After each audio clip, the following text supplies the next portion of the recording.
اور ناظرین سندھ کی دنیا آپ نے دیکھی، اب آپ کو لیے چلیں گے بلوچستان کی دھرتی میں۔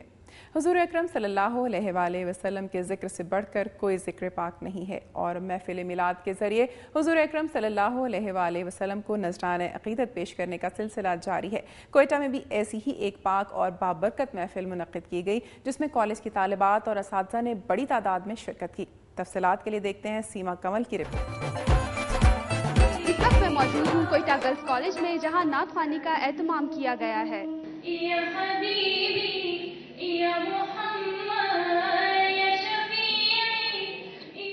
نعت خوانی میں طلبہ کے علاوہ مختلف کالجز کے اساتذہ نے بھی شرکت کی۔ اس موقع پر اساتذہ کا کہنا تھا کہ اس طرح کے اسلامی تقریبات کے انعقاد سے نہ صرف اسلامی تعلیمات کی اصل روح سے اسٹوڈنٹس کو آگاہ کیا جا سکتا ہے، بلکہ دیگر تعلیمات کے ساتھ انہیں اپنے مذہب سے قریب ہونے کا موقع بھی ملتا ہے، اور اس قسم کی تقریبات کے لیے طلبہ کی حوصلہ افزائی ہونی چاہیے، تاکہ آج کے دور میں لڑکیوں کو دیگر علوم سے آگاہی کے ساتھ اپنے مذہب کا بھی علم ہو اور وہ معاشرے کو مضبوط بنیادوں پر استوار کرے۔ اس موقع پر طلبہ نے بھی ایسی تقریبات کے اہتمام کو خوش آئند قرار دیا، اور ان کا کہنا تھا کہ ہر سال مختلف کالجز میں ایسی تقریبات کا انعقاد ہونا چاہیے، تاکہ تقریبات سے نہ صرف اسلامی تعلیمات کو فروغ حاصل ہوگا، بلکہ اسٹوڈنٹس میں اعتماد سازی کی فضا بھی فروغ پائے گی۔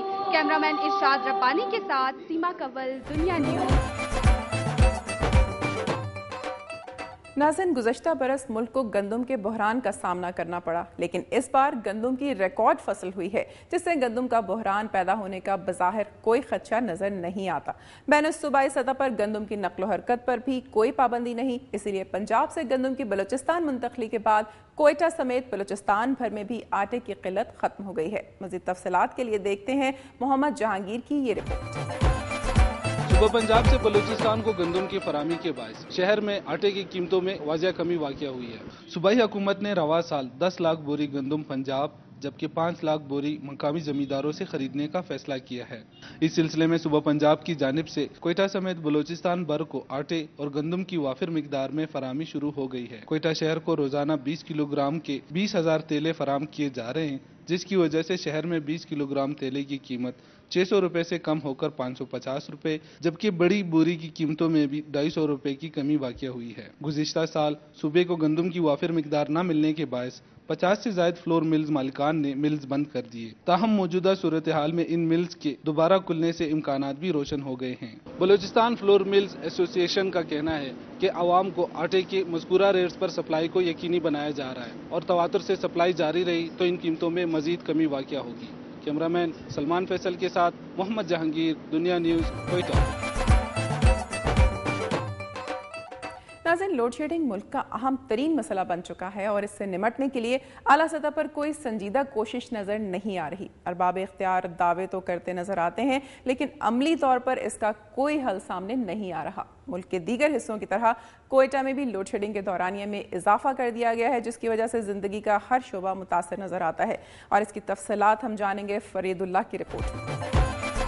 کوئٹہ شہر میں کیسٹروں نے بجلی کی لوڈ شیڈنگ کے دورانیے میں مزید اضافہ کر دیا ہے۔ صوبائی دارالحکومت کوئٹہ میں لوڈ شیڈنگ نے عوام کے لیے نئے مسائل پیدا کر دیے ہیں۔ لوگوں کو بجلی کے بل ہر ماہ باقاعدگی سے ملتے ہیں، لیکن بجلی نہیں ملتی، جس کی وجہ سے صارفین کے معاملات زندگی کے ساتھ ساتھ کاروباری سرگرمیاں بری طرح متاثر ہو رہی ہیں۔ کوئٹہ میں یومیہ بجلی کی ضرورت 190 سے 200 میگا واٹ ہے۔ ملک گیر برقی قلت کے باعث روزانہ شہر میں 40 سے 50 میگا واٹ کی لوڈ شیڈنگ کی جاتی ہے۔ کوئٹہ میں 5 گریڈ اسٹیشن اور 56 فیڈرز ہیں۔ ان فیڈرز کو 3 ڈویژن اور ہر ڈویژن کو مزید 4 سے 5 سب ڈویژن میں تقسیم کر کے بجلی عوام تک پہنچائی جاتی ہے۔ گلستان روڈ، لیاقت بازار اور Jinnah road feeder V I Ps ہیں، جن کے علاقوں میں لوڈ شیڈنگ کم ہوتی ہے۔ باقی علاقوں میں 6 گھنٹے تک لوڈ شیڈنگ کی جاتی ہے، اور غیر اعلانیہ لوڈ شیڈنگ کی کوئی حد نہیں ہے۔ کیسکو کا عملہ چوری کی وجہ سے لائن لاسز سے بچنے کے لیے کئی علاقوں میں ٹی آف لنک گرا دیتا ہے، جس سے بجلی کی چوری تو رک جاتی ہے، لیکن ان صارفین کو مشکلات کا سامنا کرنا پڑتا ہے جو بل ادا کرتے ہیں۔ شہر میں بجلی کی لوڈ شیڈنگ سے گھریلو اور تجارتی صارفین کے علاوہ سب سے زیادہ نقصان زرعی شعبے کو ہو رہا ہے۔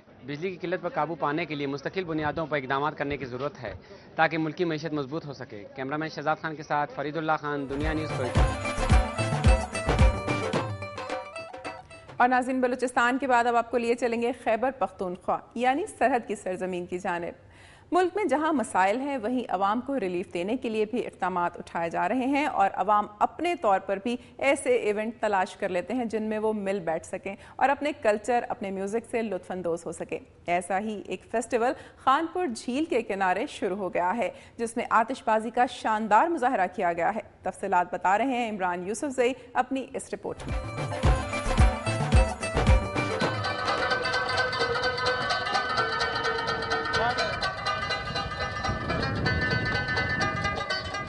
سرحد ٹورزم کارپوریشن نے پشاور سے 185 کلومیٹر کے فاصلے پر پہاڑوں میں گھری اور قدرتی مناظر کا شاہکار خانپور جھیل کے کنارے دوسرے جشن بہارا فیسٹیول کا انعقاد کیا۔ فیسٹیول میں صبح سرحد سمیت ملک بھر سے ہزاروں لوگوں نے شرکت کی اور 3 روز تک یہاں مختلف رنگا رنگ تقریبات سے محظوظ ہوئے۔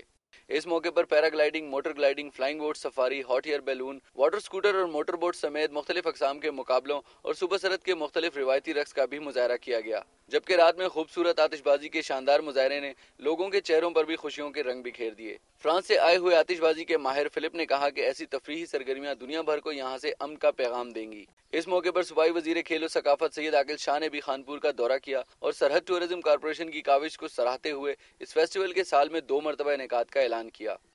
ملک بھر سے آئے ہوئے لوگوں نے اس رنگا رنگ فیسٹیول کے انعقاد کو سراہا، تاہم جھیل کے کنارے عام دنوں میں بھی سہولیات کی فراہمی کا مطالبہ کیا ہے تاکہ فیسٹیول سے ہٹ کر بھی لوگ کچھ وقت یہاں سکون سے گزار سکیں۔ خانپور جھیل ایک خوبصورت تفریحی مقام ہے، تاہم اگر یہاں سہولیات فراہم کر دی جائیں تو اسے عام دنوں میں بھی ایک بہترین پکنک اسپاٹ بنایا جا سکتا ہے۔ کیمرامین معین علی کے ساتھ عمران یوسفزئی، دنیا نیوز، خانپور۔ ناظرین، لوڈ شیڈنگ کسی مخصوص علاقے تک محدود نہیں، ملک کے ہر حصے میں غیر اعلانیہ اور طویل لوڈ شیڈنگ جاری ہے جس کی وجہ سے ہر شعبہ زندگی کے افراد متاثر ہو رہے ہیں۔ گھریلو خواتین بھی لوڈ شیڈنگ کے باعث مشکل صورتحال سے دوچار ہیں۔ عوام کا کہنا ہے کہ بجلی آئے نہ آئے ہزاروں روپے کا بل ضرور آ جاتا ہے۔ سوات میں لوڈ شیڈنگ کی صورتحال بتا رہے ہیں انور شاہ اپنی اس رپورٹ میں۔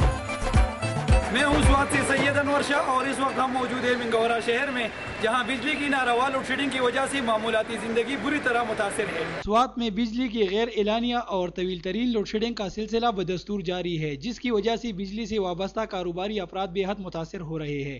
کام کے وقت بجلی کی لوڈ شیڈنگ کی وجہ سے لوگ ہاتھ پہ ہاتھ رکھ کر بیٹھ جاتے ہیں جس کی وجہ سے عوام کو سخت پریشانی کا سامنا ہے۔ سوات کے عوام کو 100 یونٹ فری اور لوڈ شیڈنگ کے خاتمے کے دعوے کرنے والے سوات کے عوام کو مسائل کی دلدل میں چھوڑ گئے ہیں۔ دکانداروں کا کہنا ہے کہ سوات میں کاروبار کی تباہی کی ذمہ دار محکمہ وابڈا ہے، جبکہ سوات کے عوام امن کی خاطر جلسوں، جلوسوں اور احتجاجوں سے کترا رہے ہیں۔ عوامی حلقوں کا کہنا ہے کہ بجلی کی ناروا لوڈ شیڈنگ کا سلسلہ ختم نہ کیا گیا تو سوات کے عوام امن و امان کے مسئلے کو بالائے طاق رکھ کر احتجاج پر مجبور ہوں گے۔ کیمرہ مین سعید اقبال کے ساتھ سید انور شاہ، دنیا نیوز، منگورا، سوات۔ ناظرین، سوات کی طرح 4 سدہ میں بھی لوڈ شیڈنگ نے عوام کا سکھ چین غارت کر رکھا ہے۔ انتہا یہ ہے کہ امتحانی مراکز میں بھی بجلی موجود نہیں ہے اور گرمی میں طلبہ پرچہ دینے پر مجبور ہیں۔ ریاض الحق لوڈ شیڈنگ سے طلبہ کو درپیش مسائل کا جائزہ لے رہے ہیں، آئیے دیکھتے ہیں۔ اس وقت میں 4 سدہ کے علاقے تنگی کے ایک پرائیویٹ اسکول میں موجود ہوں۔ یہاں پر امتحان دینے والے طلبہ کو بجلی کی لوڈ شیڈنگ کے باعث شدید مشکلات کا سامنا ہے۔ تنگی میں روزانہ 15 گھنٹے سے زائد بجلی بند رہتی ہے جس کے باعث دیگر شعبۂ زندگی سمیت میٹرک کا امتحان دینے والے طلبہ سخت متاثر ہو رہے ہیں۔ طلبہ نہ صرف رات کو بجلی نہ ہونے کی وجہ سے مطالعہ کرنے سے محروم رہتے ہیں بلکہ صبح کمرہ امتحان میں بجلی بندش سے ایک جانب ان کا گرمی سے برا حال ہوتا ہے تو دوسری جانب اکثر امتحانی حالوں میں اندھیرے کے سبب طلبہ کو اپنے پرچے دینے مشکل ہو جاتے ہیں۔ امسال جماعت نہم اور دہم کا سالانہ امتحان دینے والے ان طلبہ کا کہنا ہے کہ بجلی کے اس بے تحاشا لوڈ شیڈنگ کے باعث ان کے امتحانی نتائج پر منفی اثرات مرتب ہوں گے۔ میٹرک کا امتحان دینے والے ان طلبہ نے مطالبہ کیا ہے کہ اسکولوں میں امتحان کے دوران انہیں بجلی کے جنریٹر مہیا کیے جائیں تاکہ وہ سکون کے ساتھ اپنے پرچے دینے کے قابل ہو سکیں۔ بصورت دیگر وہ اپنے ان امتحانات کے دوران شدید احتجاج کرنے پر مجبور ہوں گے۔ قوم و ملک کی یہ سپوت بجلی کی لوڈ شیڈنگ کی وجہ سے اپنی ان امیدوں کو پورا نہیں کر سکیں گے جن کے لیے وہ اپنے دن رات ایک کر کے آگے جانے کی تگودوں میں مگن رہتے ہیں۔ کیمرہ مین الف خان شرپا کے ساتھ ریاض الحق، دنیا نیوز، 4 سدہ۔